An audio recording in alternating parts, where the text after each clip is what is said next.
where we discuss all or any acute events that are taking place worldwide. So these are outbreaks or humanitarian situations that are occurring wherever they may occur, and we discuss them as a group to see what is the latest that we know, what support can WHO provide, and that's every day. So there are many events that happen beyond COVID. So we have many teams that are looking out for what those events may be. And then the rest of the day is a series of meetings that we have with partners, with our international networks of technicians and scientists and public health professionals. We convene lots of different groups, and we meet virtually through either teleconferences or video conferences. So it's a series of meetings, and then in between there, we read, we write, we review. We try to have some lunch in there if we can, and have a little coffee, a little food. But every day is very dynamic. It's very interactive with not only people within WHO in headquarters, but in our regions, but also globally.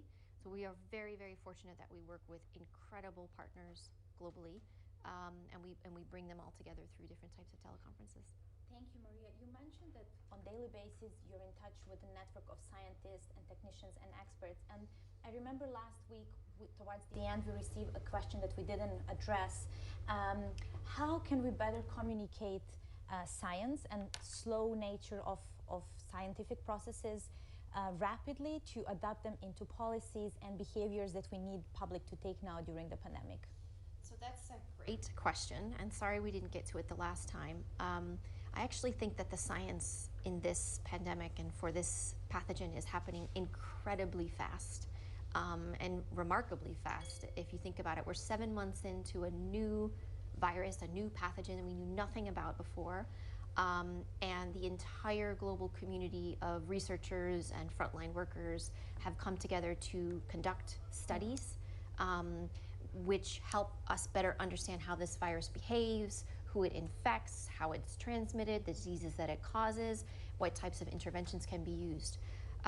We tried to consolidate, bring together all of the science through our teleconferences, where we bring people speaking directly to one another, which is faster than any peer-reviewed publication can happen. It's faster than any report that can be generated. And then we work with our teams and with our international networks to consolidate that into guidance. So our first package of guidance was issued on January 10th, 11th, and 12th. So that was 10 days, 11 days, 12 days, within 2 weeks of when we first heard about this cluster. So that was incredibly fast. And we've been working ever since to incorporate new guidance into that. But it's really been remarkable how fast all of this has happened. Mike and I and the Director General and our Chief Scientists and many people across our regions try to communicate what we know about it through press conferences, through these Facebook Lives, through different Q&As. We try to do that as often as we can. But not only what we know, but the uncertainty around what we know. And I know that can be confusing to some people, but we're really working hard to even push everybody to work even faster and do really high quality research so that can inform our guidance. Thank you, Maria, and for explaining as well all the efforts that you, Dr. Mike Ryan, and Director General and other experts are putting as well to inform public timely on everything we know and we still need to learn about. So, Dr. Mike Ryan, how does your day look like as WHO Chief of Emergencies? What she said. No, it's obviously the same kind of diversity. I think so many of our staff have been working 7 days a week for 7 months. So there is the day you plan, and then there's the day you have. I think we all know that one, right? Today will be a fairly typical day, you know, starting with the morning meetings, but then I would have gone in to meet Walid Obidat, the ambassador from Jordan, and then straight into a global teleconference on the Solidarity Fund, because we've received over $215 million through the UN the Solidarity Fund for COVID-19. Thank you all. Many of you out there have made contributions to that, both individual citizens and private sector donors, and it's made a huge difference. And that's allowed us to invest in research. It's allowed us to invest in protecting refugees through HCR. It's allowed us to invest in research and development. It's allowed us to invest in training and so many other things, and it's really added value. And we have to meet every week to go through how those projects are going, how the money is being spent, just to ensure that we're getting good value for money for all of you who took out your precious dollars and yen and won and euros and shillings and everything else to support this. But then, and I think that's probably the biggest challenge, is the shifting your brain between things. It's a bit like those of you who are watching who were in secondary school. You know, it's like going from geography class to maths class to English class and then religion class or whatever else it is, and your brain is, by the mid-afternoon, you don't know where you are. I went straight in after that to a global meeting on contact tracing and how we work on that, and I am also the chair of the UN Crisis Management Team, so we have 23 UN organizations working together. We meet again on a weekly basis. I chair that, and today we were discussing the Access to COVID Tools Accelerator. We were discussing the new policies from the UN agencies on schools reopening, and we were discussing the preparations for the next G20 meeting on global preparedness. So, and then into a meeting preparing for the IHR Emergency Committee, which is happening on Friday, and then another teleconference with some logistics experts from around the world, looking at how we're going to be able to scale up our supply chain in the coming months, because we're going from supplying millions of diagnostic kits to potentially hundreds of millions of diagnostic kits. We're going from having no COVID vaccine to potentially having 2 or 3 billion doses of vaccine. We've got to be able to buy that, ship it, move it safely, and we need to start planning for that now. So that was my day, and I'm here now. Thank you very much. Thank you very much for your time. I would just like to stress that COVID is not the only emergency that you are overseeing and the WHO is responding to. We still have Ebola in DRC and other humanitarian crises. So I'm sure you have a lot more meetings on these emergencies as well. I was just giving you the COVID ones. The COVID ones, yes. We can do the Libya one, and we can do the Syria one and the Yemen one. And I think that's it's a very good point, Alex, because we cannot forget that there are literally hundreds of millions of people around the world who are, already suffering huge issues of food insecurity, conflict, lack of access to health services, and we have to keep our eye on ensuring that we continue to serve them. Yeah, you're right. Thank you, Mike. You also mentioned IHR, International Health Regulations, and the Emergency Committee that meets on Friday. But tomorrow we are marking six months since we declare public health emergency of international concern. That's the highest alarm that WHO can raise for emergency. How do we raise that alarm, and why does it matter? The international health regulations is, in a sense, is the international law around epidemics and emergencies, and it was entirely revised in 2005. It took 3 years. Governments from all around the world, and people say that the WHO and IHR are the same. Well, in fact, the IHR was negotiated by our member states. 194 countries came together and they said, okay, how are we going to manage epidemics together, and what are the rules going to be? And they spent 3 years negotiating that. It came into force in 2007, and it's been 13 years that we've had this new and revised IHR. But we've only declared 4 public health emergencies, global public health emergencies, in that time. So it shows you that the WHO doesn't declare global public health emergencies every day. Where we have, right now, today, we have 33 emergencies around the world, but they're operational emergencies, things that are bad, and they require us to respond, but they're not considered by the global community as global public health emergencies that require this collective action at global level. The first one that met those criteria was the pandemic of 2009.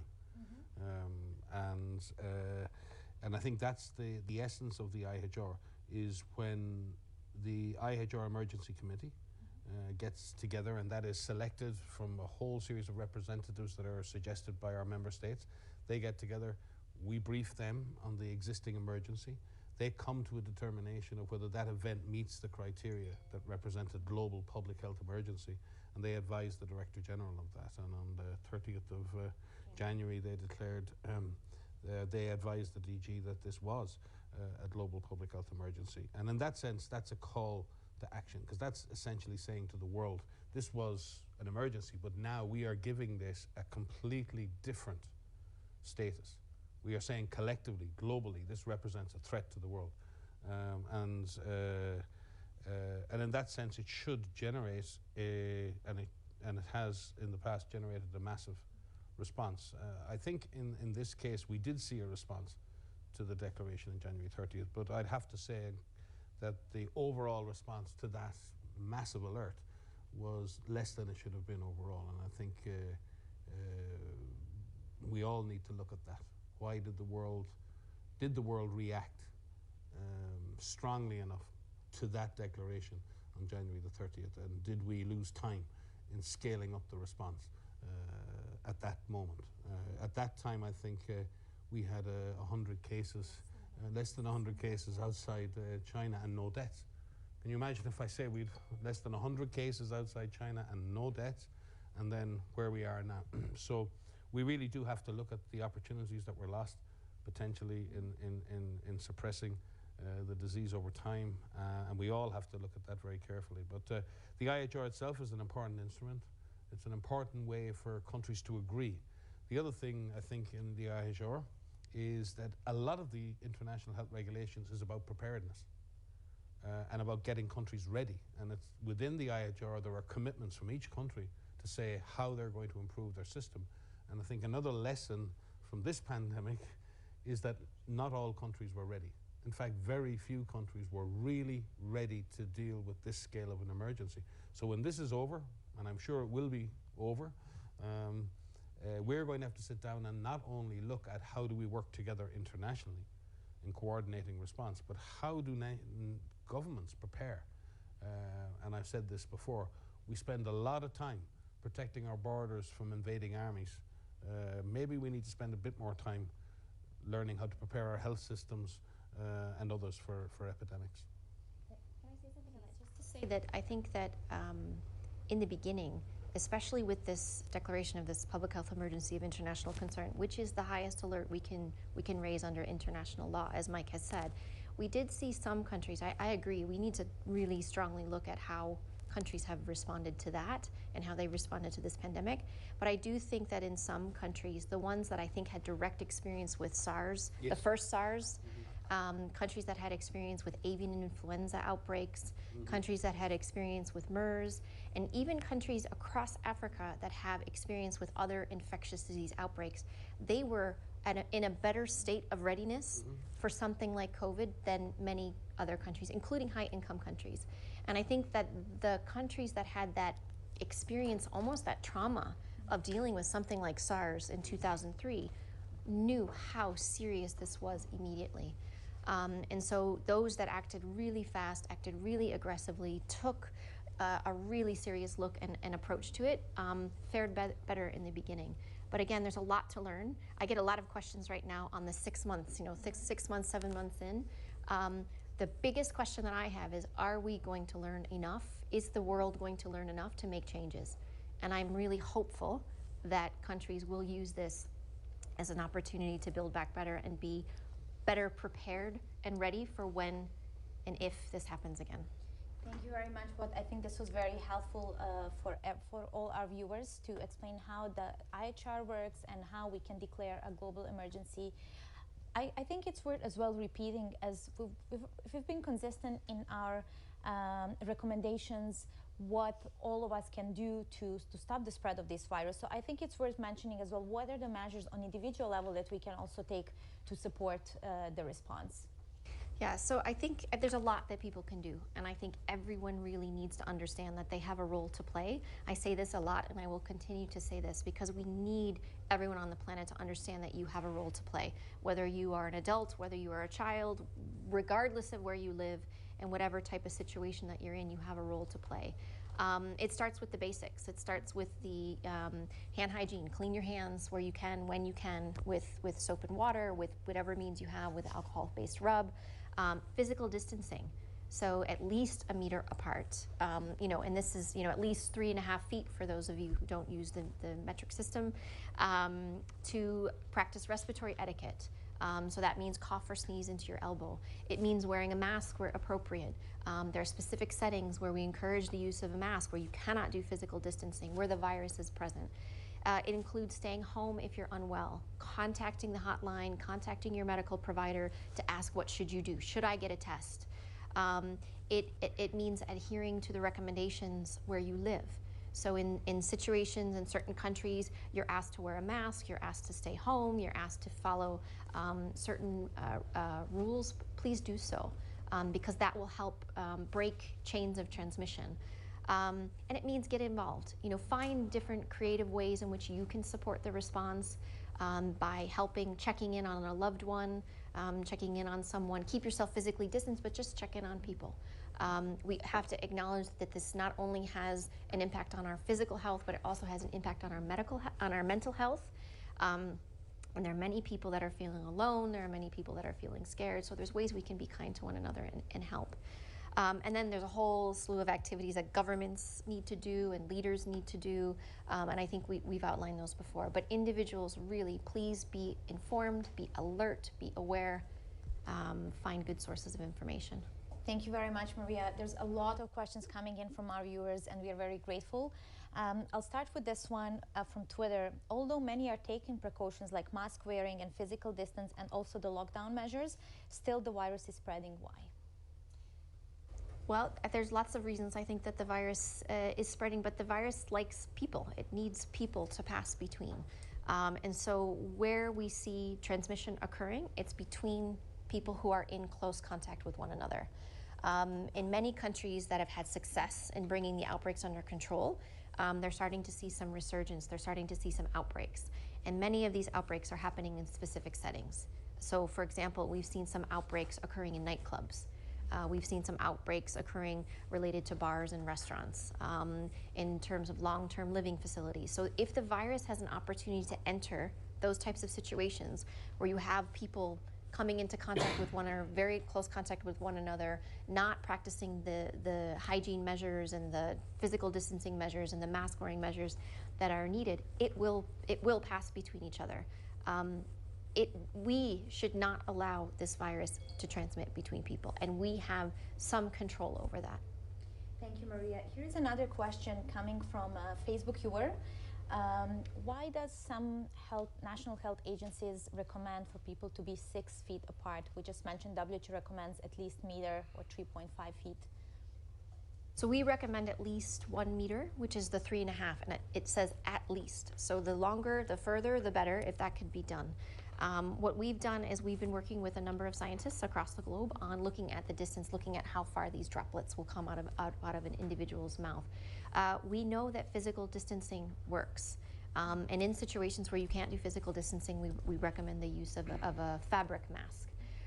And just, I should take an opportunity to say that these fabric masks, not all of them are the same. We recommend fabric masks that have at least 3 layers and have this filtration layer in between, an absorbent layer in the beginning and a repelling layer on the outside. So it's a combination of factors that we need. Physical distancing alone doesn't work, masks alone don't work. All of these measures need to be used at once. Thank you very much, Maria. Mike, we are receiving a lot of questions about hydroxychloroquine and its use in treating COVID-19 patients. What do we know about its effects? Well, I think the many drugs have been tried in this case, and there's been a lot of repurposing of a number of different therapeutic agents from uses in others. And in fact, we've had hydroxychloroquine as part of our Solidarity trials, as have other big trials around the world. What is clear is that while there have been some observations in smaller studies and observational studies that indicated some positive impact, all of the large studies that have been done so far, the ones that have been controlled, randomized trials, have not demonstrated a positive outcome or an improvement in using hydroxychloroquine in ill patients in terms of improving their outcome.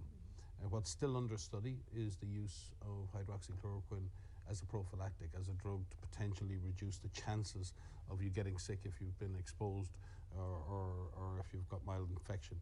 And we're still waiting for final results on that. But I think it is clear that the overwhelming medical evidence is that hydroxychloroquine, based on the science and based on the published evidence, does not show a significant impact in improving the outcomes for patients with confirmed COVID-19. But we continue to look. We've seen dexamethasone and other drugs show some positive effect, and we will continue to keep open mind. But what we do have to do is to do the biggest studies we can in the most controlled way and give the best information that we can to people. And many, many independent agencies around the world have come to that same conclusion. And the other thing we need to be careful with is, like with all drugs or most drugs, they can have side effects. And certainly hydroxychloroquine is associated with potentially significant side effects and should only ever be taken, especially in the context of COVID-19, under medical supervision. And it is still obviously the right of any physician to prescribe a drug for an indicated drug for their patient according to national laws and national guidance. But all we can say is that at this stage it does not appear that hydroxychloroquine has a benefit in the treatment of sick patients with COVID-19. That goes to your first question that you asked about the science and the speed of the science. I mean, what Mike was describing, these are randomized controlled trials that are happening in the context of a pandemic. And it's really incredible that these high quality studies are being done and that these results are being available so quickly, because we can answer questions. This one may not have the positive outcome that we would hope for, but still, I mean, the science is happening incredibly fast. And it's just an example of the speed at which these results are coming out. Yeah, this was a great one. I'll take another question from our viewer, I think on Facebook. How long a COVID patient remain contagious? Any difference between mild, moderate patients and severe critical patients in terms of duration of transmission? That's a fantastic question, and it's a fantastic question. So yes, this is an area of active research, because we know that people can test positive for COVID-19 using these molecular tests, PCR tests, for quite a long period of time. But that doesn't necessarily mean that they're infectious, that they can transmit the virus to others. From the data that we have seen, there is a difference between mild patients and severe patients. The data is very limited right now.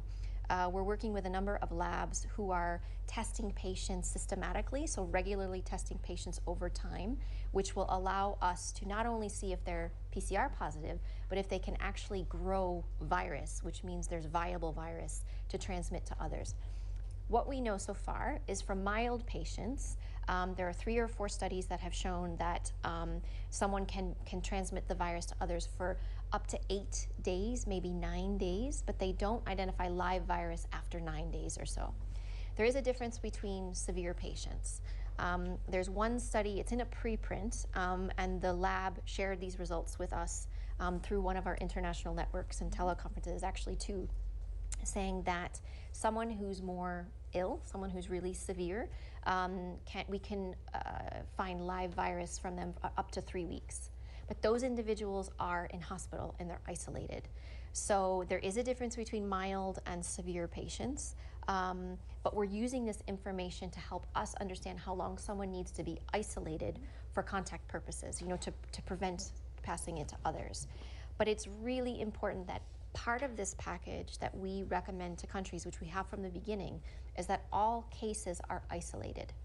We would like cases to be isolated in a medical facility or a special facility so that they don't have the opportunity to pass to others.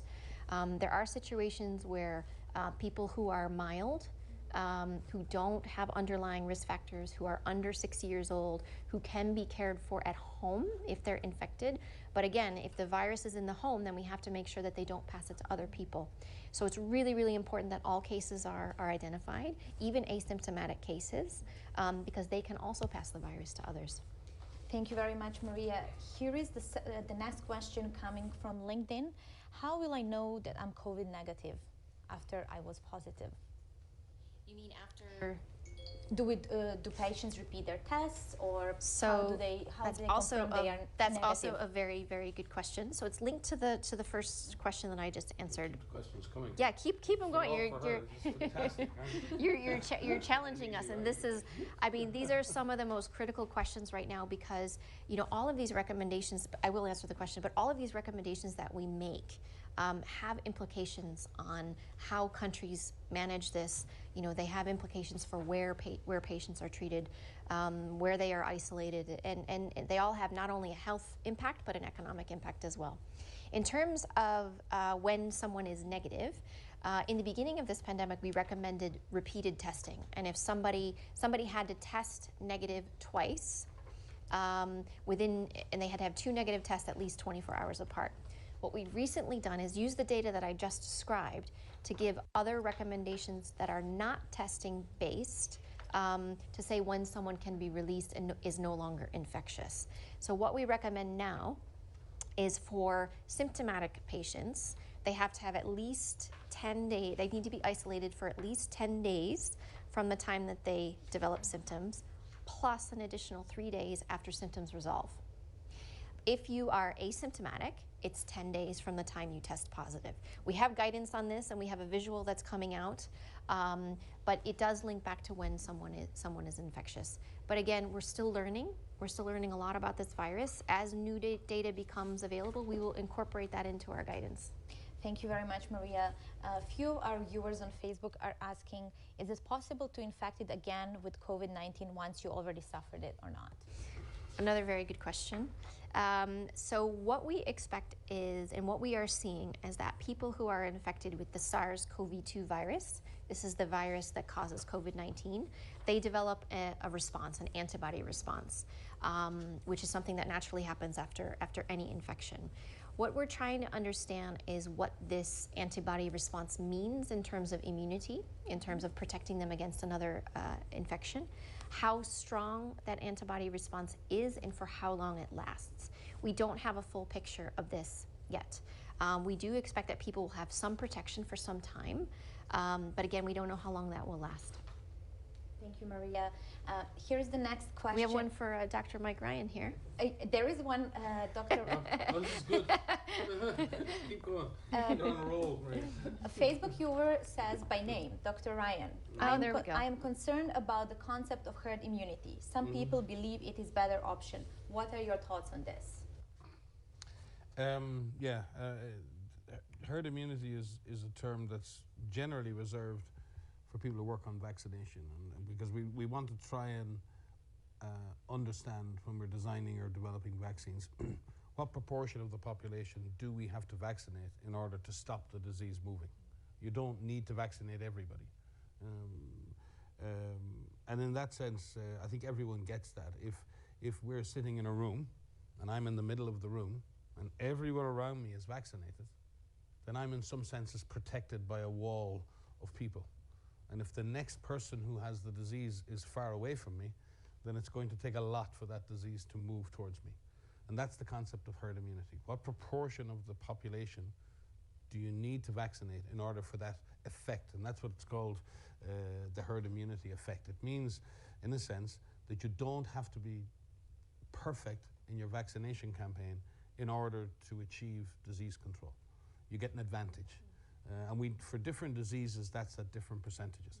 So in general, for viral diseases, it's probably somewhere between 60, 70, 80%.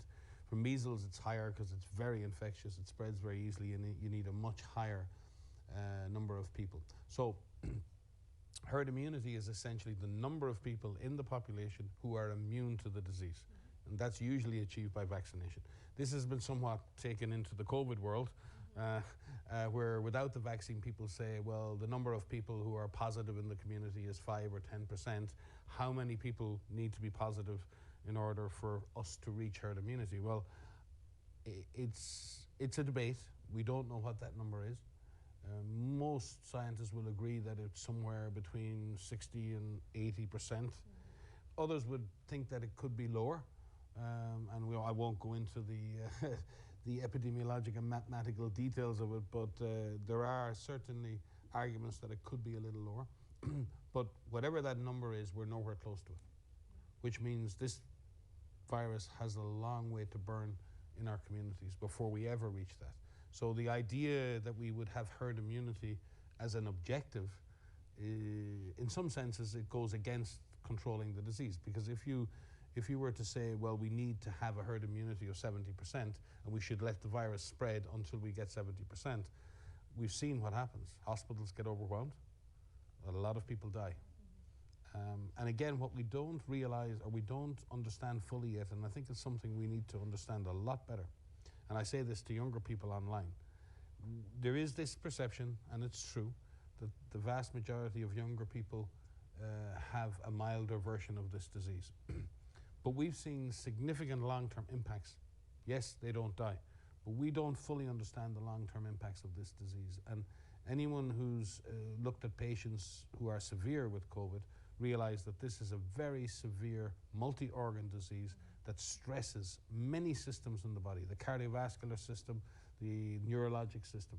And we will have to assume that in milder cases, that similar process may be happening at a milder level. And we don't know what the long-term impacts of that are going to be on people's long-term health. We've seen perfectly healthy young people go to hospital, have a moderate disease, and then come out and find 10, 15 weeks later, they still can't run, they can't exercise, they're out of breath, they're getting coughing fits.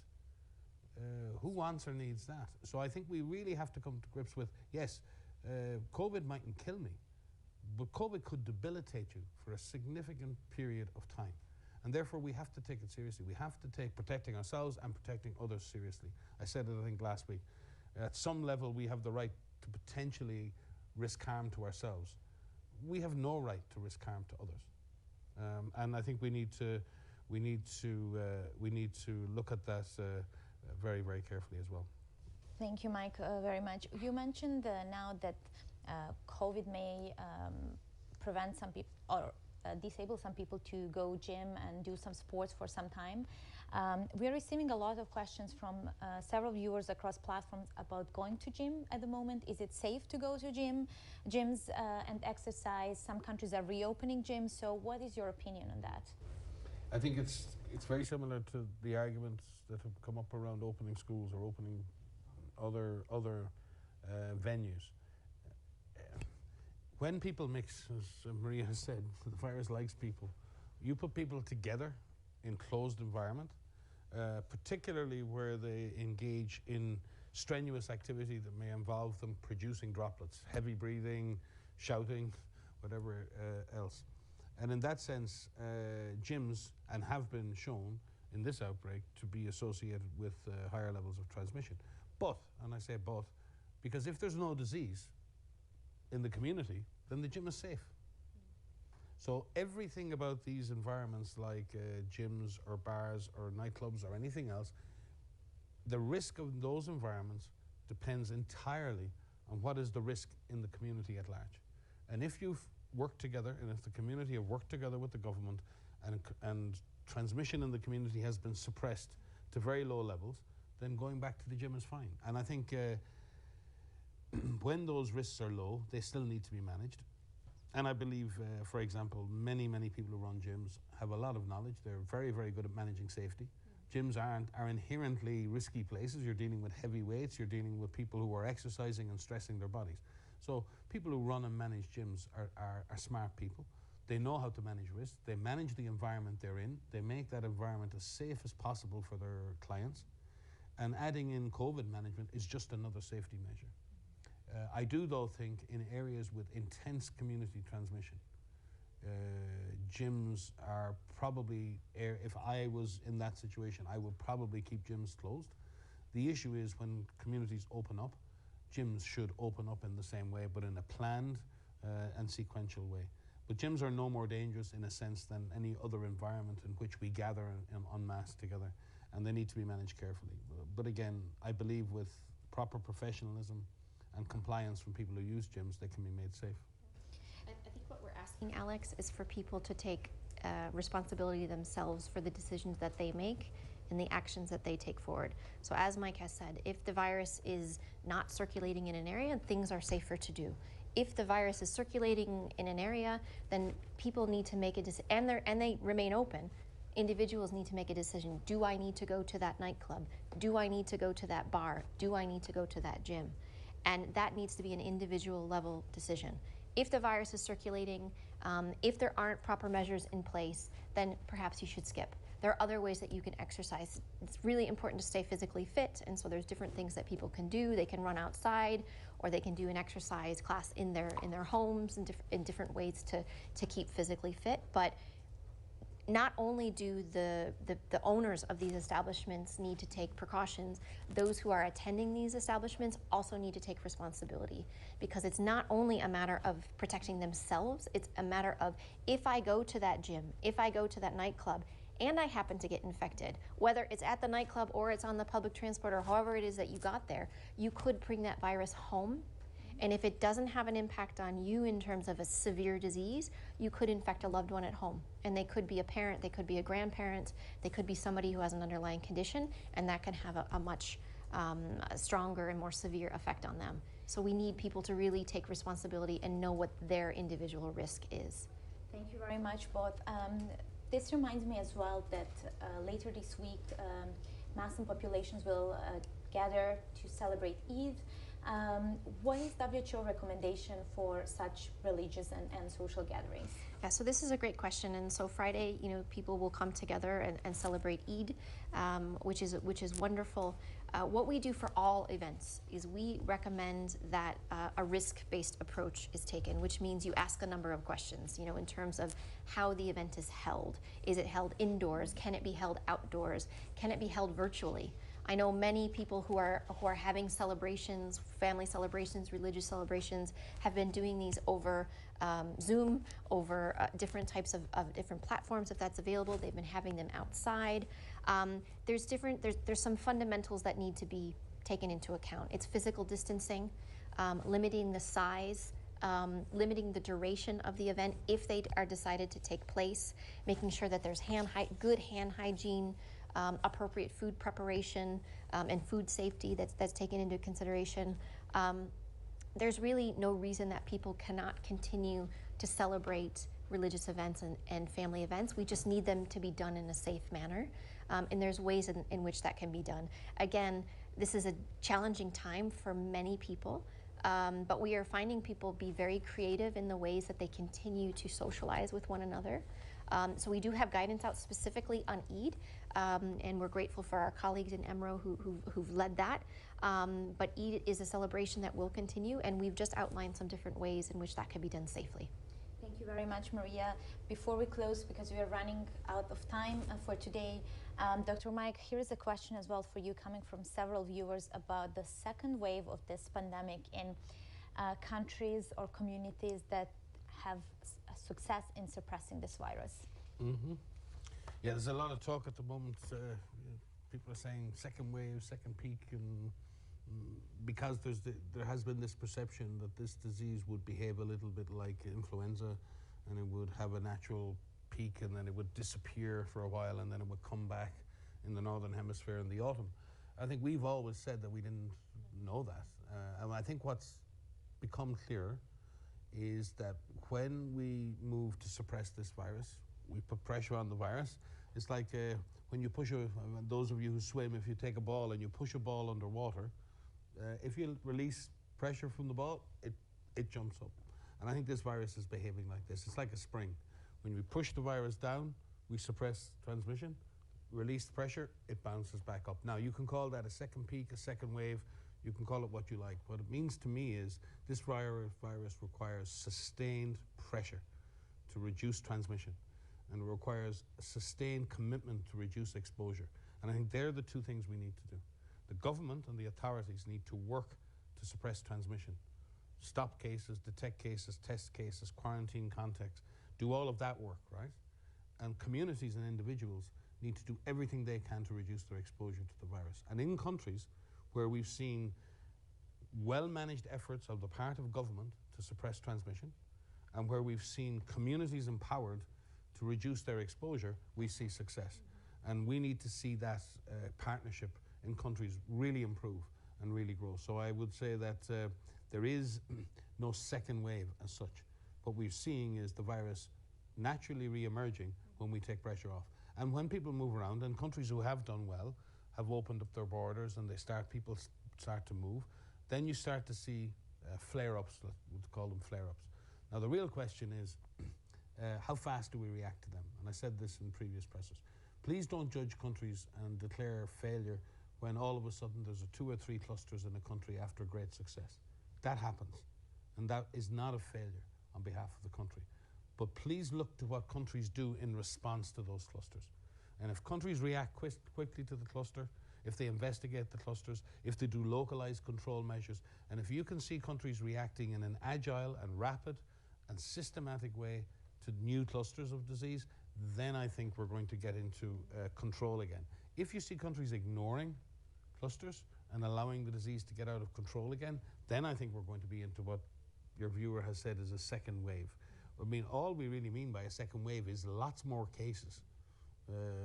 And we want to avoid that. And I believe it is avoidable. And there are countries demonstrating that you can put this virus back in the box again and again and again, but it takes a huge and sustained effort. And nobody understands more than us how exhausting that is for everybody. I think this is something after 7 months we do need to take into account. Everyone is tired. You know, people are just tired of not having their normal lives. People are afraid because now it's 6 months. My kids aren't in school, and how long is my unemployment going to last, or will my employer still keep me on? So this second wave of anxiety too, as people look at the long-term potential for this virus to stick around.